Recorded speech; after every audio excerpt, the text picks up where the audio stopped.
பாஜக தேசிய தலைவர் ஜே.பி. நட்டா சென்னை வந்தடைந்தார். அவருக்கு விமான நிலையத்தில் அண்ணாமலை, எல். முருகன், வானதி ஸ்ரீனிவாசன் உள்ளிட்ட பாஜகவினர் உற்சாக வரவேற்பு அளித்தனர்.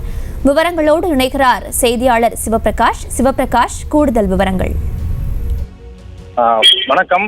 பாஜகவின் தேசிய தலைவர் ஜே.பி. நட்டா அவர்கள் தற்போது சென்னை விமான நிலையத்தில் இங்கு இறங்கி இந்த விமான நிலையத்தில் அவரை வரவேற்க கூடியிருந்த பாஜகவின் நிர்வாகிகள் மற்றும் அதே போல தற்போதைய நாடாளுமன்ற தேர்தலில் தமிழகத்தில் பாஜகவுடன் கூட்டணி அமைத்து போட்டியிடவிருக்கக்கூடிய கூட்டணி கட்சி தலைவர்களையும் அவர் சந்தித்து இந்த இடத்தில் அவர் பேசினார்.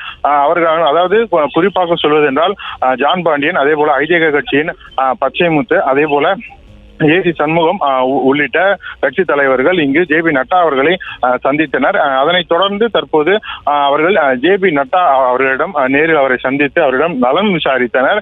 இந்த இடத்தில் பாஜக மற்றும் அதே போல ஐதேகே, அதே போல புதிய நீதி கட்சி உள்ளிட்ட கட்சிகளின் தொண்டர்களும் இந்த இடத்தில் கூடி ஜே.பி. நட்டா அவர்களை இந்த இடத்தில் வரவேற்றனர். இந்த இடத்தை பொறுத்தவரையிலும் சென்னை விமான நிலையத்திற்கு பாஜகவின் தலைவர், அதாவது மாநில தலைவர் அண்ணாமலை நேரில் வந்து ஜே.பி. நட்டா அவர்களை வரவேற்றார். அவர் மட்டுமல்லாமல் அவருடன் பாஜகவின் தமிழக பொறுப்பாளரான சுதாகர் ரெட்டி, அதே போல மத்திய இணையமைச்சர் எல். முருகன், பாஜகவின் மகளிர் மோர்ச்சா தலைவி வானதி ஸ்ரீனிவாசன், அதே போல பாஜகவின் மூத்த தலைவர்கள் எச். ராஜா என பலரும் இந்த இடத்திற்கு நேரில் வந்து இந்த இடத்தில் ஜே.பி. நட்டா அவர்கள் தற்போது தமிழகத்திற்கு வந்திருக்கக்கூடிய ஜே.பி. நட்டா அவர்களை வரவேற்றிருக்கிறார்கள்.